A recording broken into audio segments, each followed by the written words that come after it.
paling banyak akhdha lil Qur'an, menghafal Al-Qur'an. Fayuqaddimuhu fil lahadin, maka didahulukannya dalam liang lahat. Walam yuwassilu, dan tidak dimandikan mereka. Walam yusalli alaihim, dan tidak disalatkan atas mereka. Rawahul Bukhari.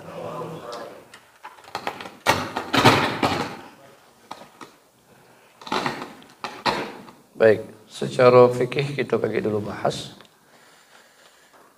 Karena kita lihat ini ada konteksnya tentang perang Uhud.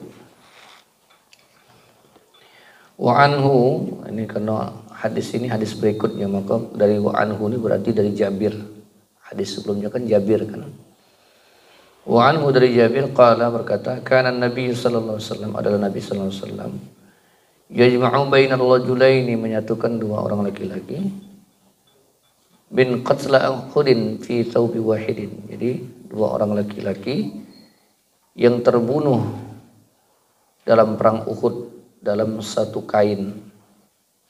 Suma yaqulu, kemudian Nabi berkata, ayyuhum aktsaru akhdhal lil Qur'an, siapakah di antaranya itu, di antara mereka itu yang akhdha itu yang mengambil lil Quran, mengambil untuk Al-Quran, jadi maksudnya menghafal Al-Quran.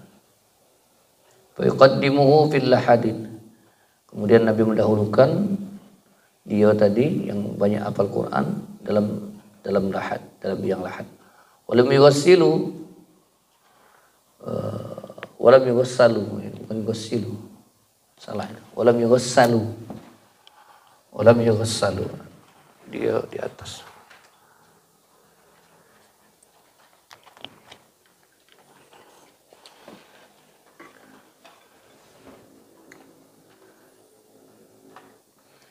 Walam yughassalu, dari tidak dimandikan. Walam yusalli alaihim, walam yusalla juga, bukan yusalli, baca yusalli. Walam yusalla, walam yusalla alaihim.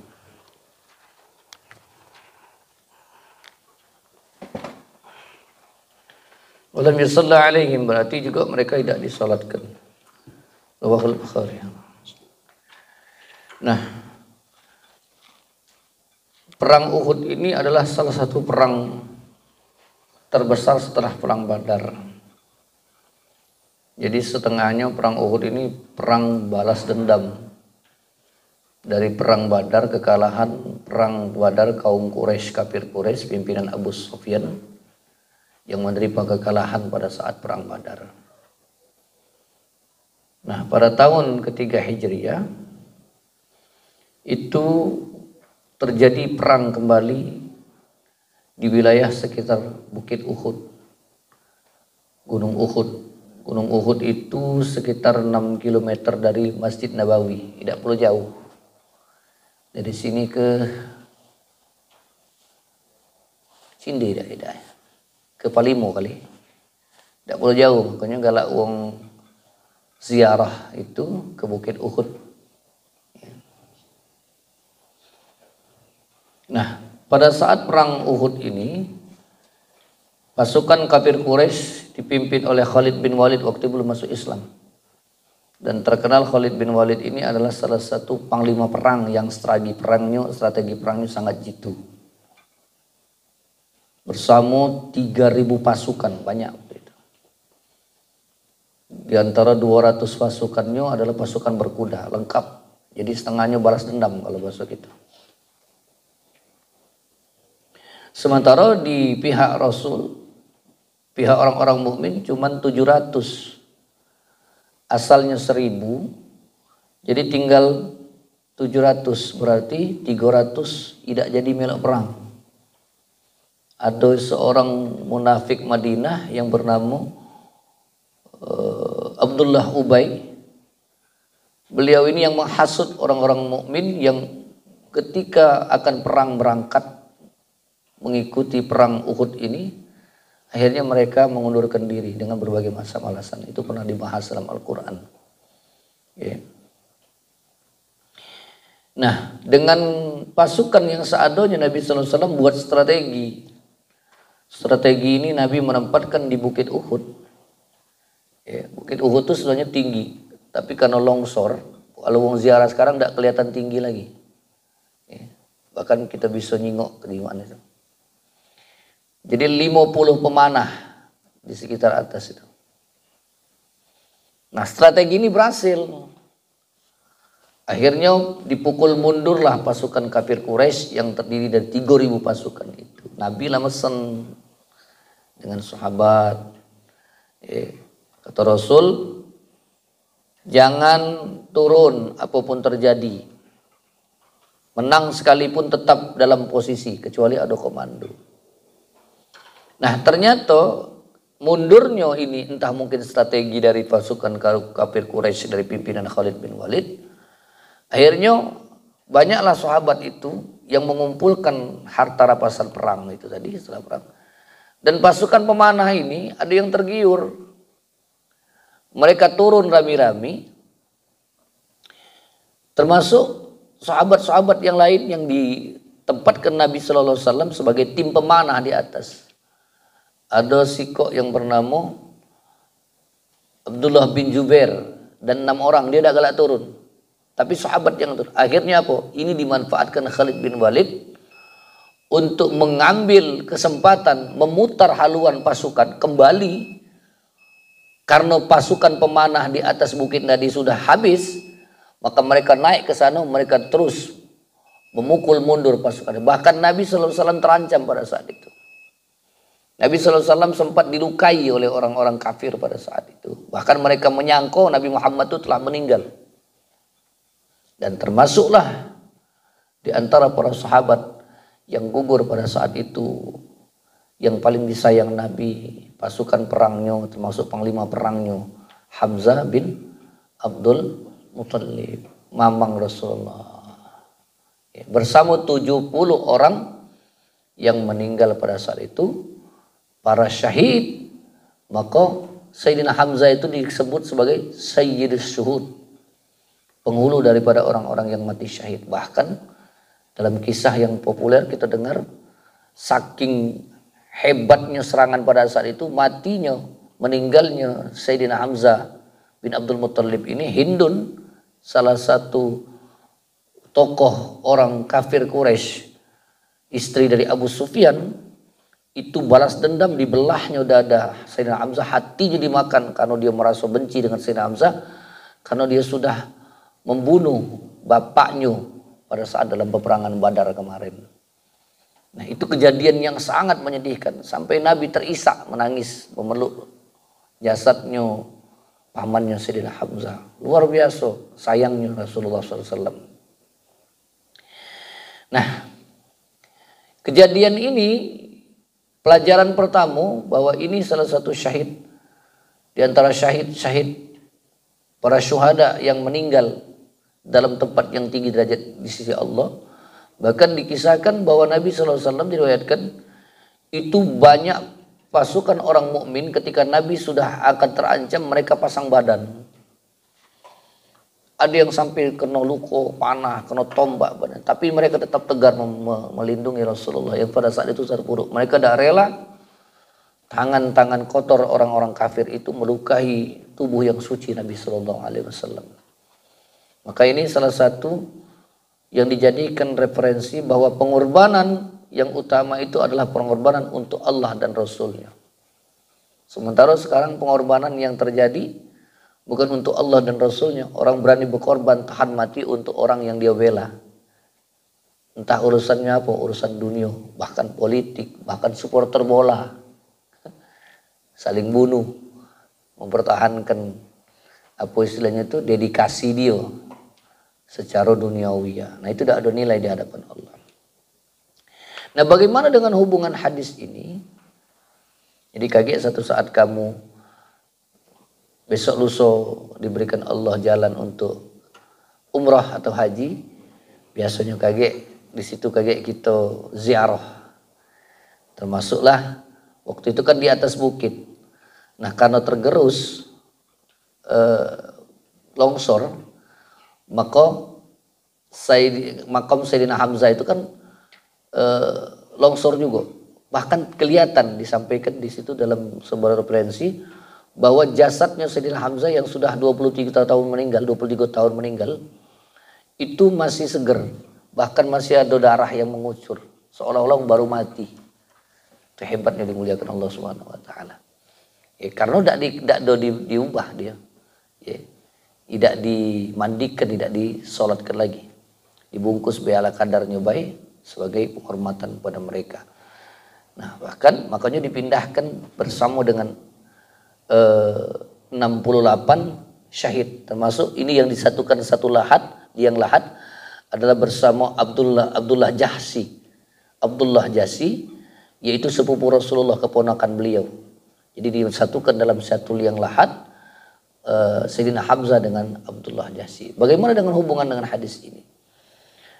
Bahwasannya pada saat itu karena kesediaan kain untuk membungkus para sahabat, para syuhada ini tidak memenuhi, maka mereka dilakukan membungkusnya tadi dengan kafan yang seala kadarnya. Bahkan diterangkan sampai tidak cukupnya kaki Sayyidina Hamzah itu, kain untuk membungkus badannya itu tidak cukup, bahkan ditutupi sedikit dengan daun.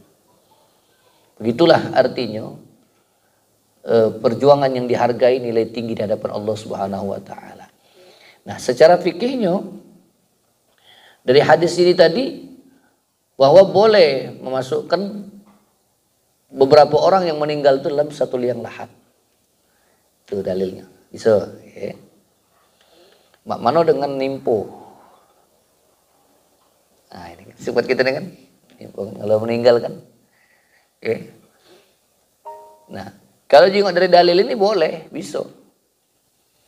Ya, boleh. Apalagi waktu mati syahid. Maka lihat kamu mati syahid. Dulu waktu di Aceh tsunami. Panjang. Bahkan kemarin kita lihat video viral juga. Liang lahat yang panjang untuk menguburkan syuhada di Palestina. Ya. Maka ini bisa menjadi dalil. Ada dalilnya. Yang kedua, lam yughassalu wa lam yusalla alaihim. Jadi orang yang mati syahid itu tidak dimandikan, tidak disolatkan, langsung kuburkan baik. Ya, syahid seperti ini tadi, yang perang Uhud tadi, yang mati di jalan Allah. Karena orang yang mati di jalan Allah, syahid itu mati dalam pandangan manusia, tapi di hadapan Allah mereka tidak mati.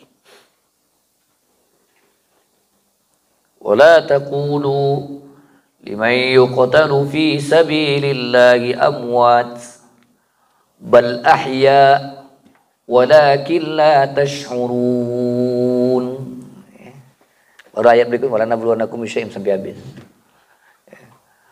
Wala taqulu liman yuqtalu fi sabilillah, jangan kamu katakan orang yang terbunuh, liman yuqtalu fi sabilillah, orang-orang yang terbunuh fi sabilillah, di jalan Allah. Ya, seperti ini tadi. Para syahid di perang Uhud ini tadi. Bal ahya, bahkan mereka itu hidup, walakin la tash'urun, tapi kamu tidak sadar, kamu tidak tahu, kamu tidak bisa nengoknya.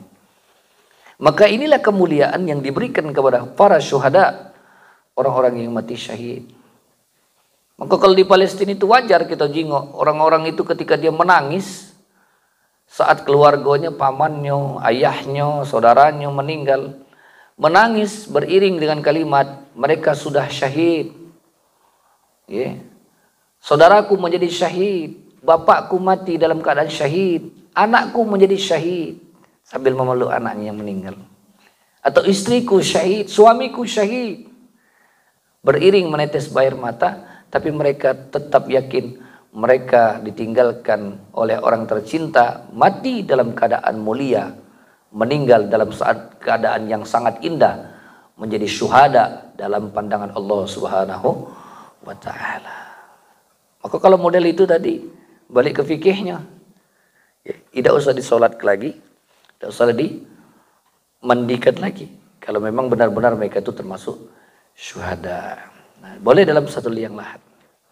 Nah, itulah pelajaran penting yang kita lihat dari kejadian perang Uhud dan juga penjelasan hadis bagaimana Nabi SAW dari Jabir mengumpulkan dua orang syahid di dalam satu liang. Dan yang kedua, yang ketiga pelajarannya apa? Di situ ada lihat Karena di antara para sahabat yang 70 mati ini tadi, itu para penghafal Al-Quran. Maka Nabi mengatakan ayyuhum, ya. Setelah Nabi, ayyuhum aksaru, apa itu? Akhdhalil Quran. Siapa di antara mereka itu yang banyak mengambil daripada Al-Quran, maksud itu menghafal Al-Quran. Maka Nabi maka Nabi mendahulukan para penghafal Al-Quran tadi untuk dimasukkan dalam liang lahatnya, mendahulukan dalam pengurusannya, mendahulukan dalam prioritas mengurusinya. Karena inilah kemuliaan orang-orang yang termasuk penghafal Al-Quran. Di hadapan Allah dan Rasulnya mereka mendapatkan tempat yang mulia di sisi Allah Subhanahu wa taala. Jadi Nabi nak nanya siapa yang jadi pimpinan, tidak. Siapa yang pemimpin, tidak. Siapa yang mati wong kayo, tidak. Siapa yang paling banyak nyumbang dalam perang ini, tidak, ditanya Nabi. Yang meninggal. Siapa yang paling melawan dalam perang ini, tidak. Tapi ditanya oleh Nabi, ayyuhum aktsaru akhdhalil Quran. Siapa di antara mereka yang paling banyak menghafal Al-Quran? Fayuqaddimu, maka diprioritaskan oleh Rasulullah sallallahu alaihi wasallam. Jadi dari hadis yang singkat ini banyak pelajaran yang kita ambil tentang secara fikihnya dan tentang kejadian yang terjadi pada saat terjadinya perang Uhud. Ya. Cuman iya kadang-kadang wong singgah di Uhud itu sekedar putu-putu baik tidak niat ziarah. Ladas-ladas baik. Karena waktu itu kan itu di pagar kuburan sahabat yang meninggal itu di pagar. Sebelahnya itu dibangun masjid. Ada masjid sebelahnya. Ya. Aku pernah juga putu di Bukit Uhud. Bukan di bukitnya, di bukit depan masjid itu. Kalau Uhudnya tinggi. Ya. Nah, situ latar belakangnya masjid situ ada. Nah, di bawahnya itu ada tempat di pagar. Tempat situlah kita berziarah, mendoakan orang-orang yang mati syahid, terutama sahabat-sahabat para penghafal Al-Quran yang gugur dalam kejadian perang Uhud. Wallahu a'lam. Nanya silakan.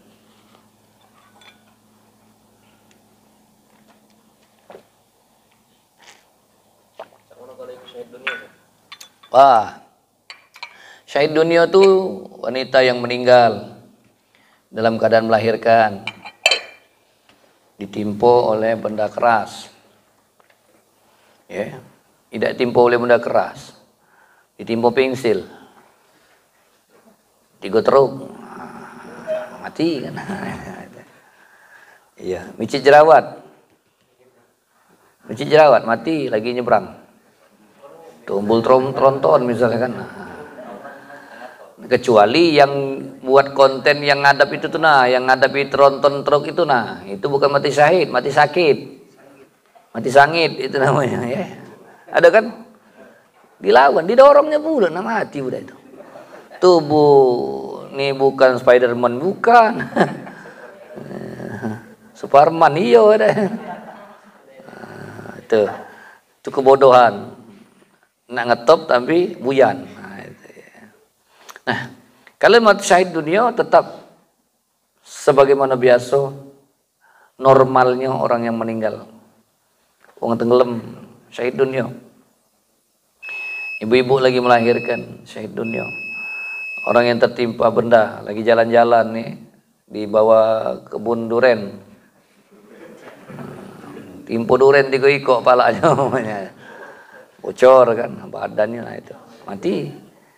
Atau timpo kayu, ya, kayu ini, kayu, timpo sento, siko, ya, tapi nyusul, 3 kibik nimpunya yang mati deh. Nah itu termasuk syahid dunia. Jadi normal, tidak ada langsung seperti syahid akhirat ini, syuhada ini langsung kubur kembali, tidak usah mandi kan, tidak usah sholat kan, langsung kuburkan. Itu hebatnya. Kalau pikir-pikir ya Allah hebat niat mereka ini, mulia niat di sisi Allah Subhanahu Wa Taala. Tapi kalau orang normal seperti biasa yang syahid dunia tadi, itu kena pukul besi, nah, Pas dia mukul dia terjerit, tersantuk palanya di besi pula kan. Nyenggol sini ada ini apa mesin gergaji. Nah, kena lehernya kan misalnya mati. Nah. Ini kalau saya akhir kan matinya langsung di tempat. Iya. Oh, tidak juga. Karena mereka bukan karena sakit, karena asbab perangnya tadi. Terluka dia. Ya. Terluka dia karena matinya kan karena terluka, sakitnya karena terluka itu. Misalnya dia perang, dia luka, dalam beberapa waktu dia mati. Ya. Bisa jadi itu termasuk bagian syahid akhirat. Ya. Tapi yang lebih jelas lagi, itu pasti mati di tempat. Karena sahabat-sahabat itu jelasnya mati kalau dari riwayat ini. Sahabat itu mati di tempat, tidak dijelaskan matinya setelah terjadinya itu. Tidak. Ya. Dalam artian misalnya dia terluka di tempat dalam perang, masih ada nyawanya. Dalam beberapa waktu dia meninggal. Asbabnya apa? Asbabnya perang tadi. Jadi matinya karena syahid di perang di jalan Allah tadi. Bukan karena sebab lain. Misal dia luka, sudah seminggu dari itu, sakit dia seminggu. Nah, kemudian lukanya tadi akhirnya apa? Membuat dia mati. Wallahu alam tapi yang jelas kita lihat asbabnya bahwa dia matinya karena perang syahid tadi. Hanya Allah yang tahu soal itu. Tapi yang jelas untuk nyingoknya pasti yang mati di tempat tadi. Selebihnya wallahu alam. Allah yang Maha tahu. Oke.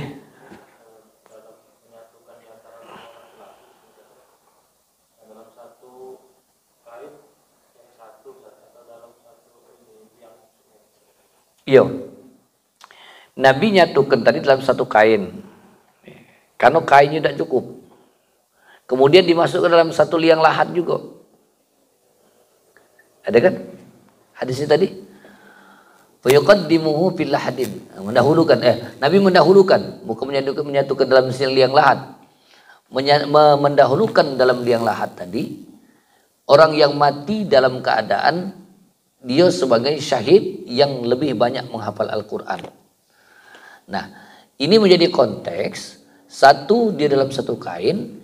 Kedua, dalam satu liang lahat. Kondisinya dalam keadaan kondisinya tidak memungkinkan. Kalau kita balikkan ke fikih, bahwa boleh memasukkan orang yang meninggal itu beberapa orang dalam satu liang lahat. Tapi kalau kita lihat yang sebenarnya kalau ku jingok kemarin waktu di Uhud itu, siko-siko kuburan. Cuma ndak kate merek cek itu ini besar. Marmerita, biru mengkilat, ada bangku bulo. Ndak kate, jadi ndak keciren. Paling kami tunjuk di ujung situ. Nah itu makam Sayyidina Hamzah. Tapi kate kejelasan khusus dari hadis ini memang satu liang lahat. Tapi secara fikihnya boleh. Bahkan yang sudah tuh dikedok lagi, dikuburkan lagi dalam satu liang lahat. Ya Allah alam. Darurat. Iya. Kalau dia memungkinkan, yo siko-siko. Kalau darurat, yang jingok lagi yang 2004 itu, yang miris nian, tsunami itu, mayat itu kan busuk sudah. Itu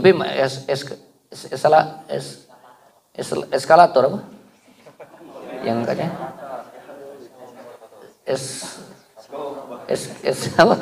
Stetoskop apa kemarin apa yang kita ngaji kemarin? Stetoskop mana? Untuk nyengok bintang terus. Mikroskop.